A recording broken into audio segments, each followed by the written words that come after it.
Hello everybody and welcome back to my channel. In today's video I'm going to be showing you how to create wooden sliced Christmas decorations. I'm going to be painting on my decorations, but I'm also going to try out those pens that I showed in my last video. If you haven't seen that one, I will put a link to that video in the description box. If you're new to my channel, my name is Gemma and I create weekly art content. So let's get straight into the Christmas decorations. I'm using these decorations that I bought from Amazon and I will link these in the description box below. The first design that I've decided to go for is a Northern Lights inspired one, and I've just watered down some of my blue paint and used that as a base because the wood is very dry, it's going to soak up any moisture. I then work on building up my layers of white and blue over the top of that because I want to create a realistic fade from a really light blue to a dark blue at the very top of the sky. Once I have created the blend that I'm looking for, I then also add in a bit of a purple colour because I want to get a realistic looking Northern Lights. So I've gone for purples and blues and also a bit of a turquoise green.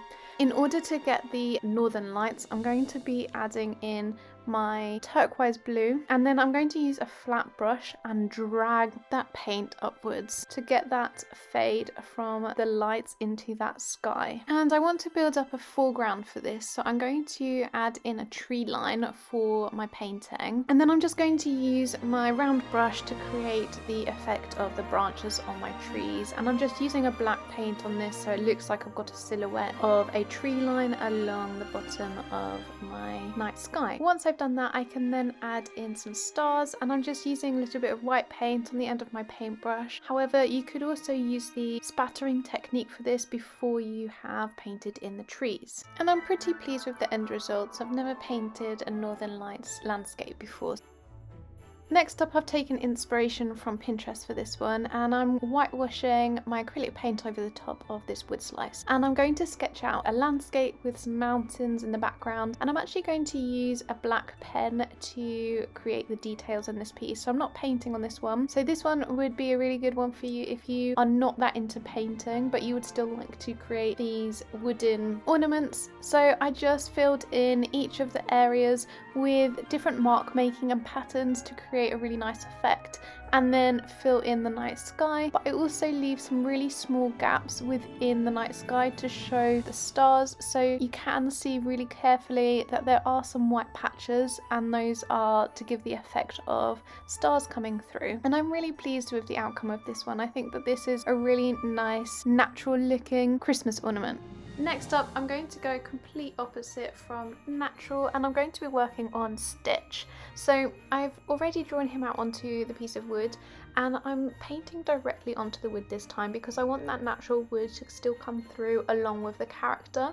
And I'm just using really basic colours for this, and I'm not going to put much emphasis on actually adding in tonal values. I found that when I was using my paints here that if they were too watery, it just soaked straight into the wood, so I had to go over those areas a few times to make them really stand out. So if you are painting directly onto your wood decoration without prepping it first, I would suggest that you go in with a thicker paint instead of a watered down acrylic. Once I finish with getting all of the basic colours in for Stitch, I'm now going to work on a wreath around the outside of him because I want it to look like he's kind of jumping through or scratching through a wreath. And to do this, I've mixed up a few different shades of green, and I'm just using my round brush to show each of the leaves within the wreath. And then I alternate between each of the different shades of green. So I build this up by adding darker layers on top of my original colours, and then eventually I'll go back in with those lighter colours again just to give this wreath a little bit of depth. Once I have done this, I then add some white dots on there in preparation for lights. So what I do is add a little bit of white and then go over the top with a small amount of yellow, and then add in some red to make it look like it's got some little bits of holly in there. Once I have created all of this, I'm then going to outline my Stitch just to define him and really make him pop out of that wreath. And I think making sure that I go over this with a black pen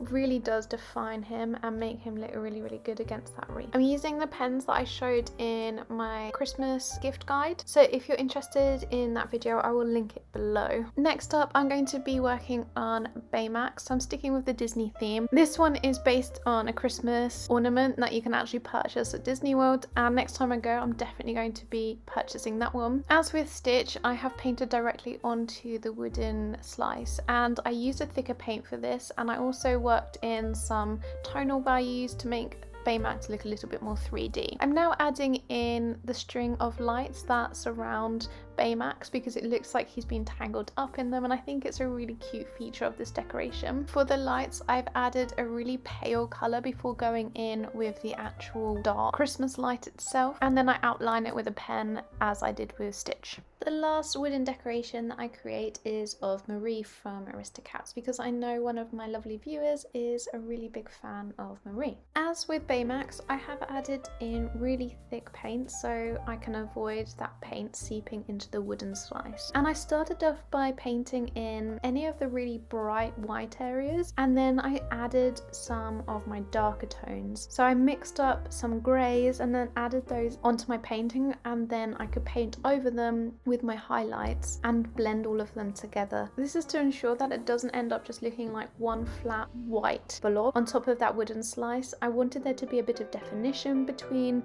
the different areas of Marie. When it came to painting in her ears and her bow, I mixed up different shades of pink and started with the lightest pink first, and then gradually built up some of the darker areas to give it a little bit more of definition. And I really enjoy working on fabrics. If you have seen my Mandalorian painting, you'll know that I really enjoyed the fabric part of that, and again I will link that in the description box below if you haven't seen that one.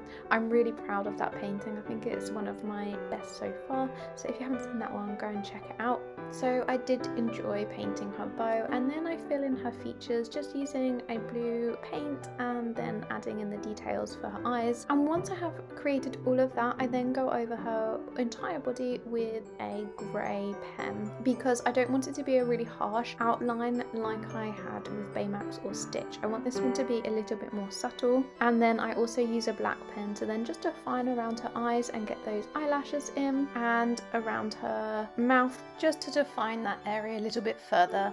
And then I'm going to add in her whiskers so that we can see all of her details on her face.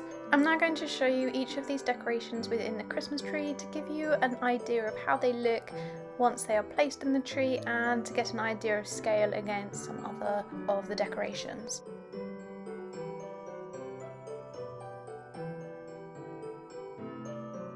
So there you have it. Those are my Christmas decorations, and I'm really pleased with the outcome of them. I think they look really cute on the wooden slices. I quite like the Disney characters and the juxtaposition between the character and the wooden slice. I think that's quite fun. If you have enjoyed today's video, make sure you give it a thumbs up. Also, make sure you let me know in the comments which one of the decorations you like the most. And lastly, make sure you subscribe so you never miss out on any of my videos. I will see you next week. Thank you so much for watching.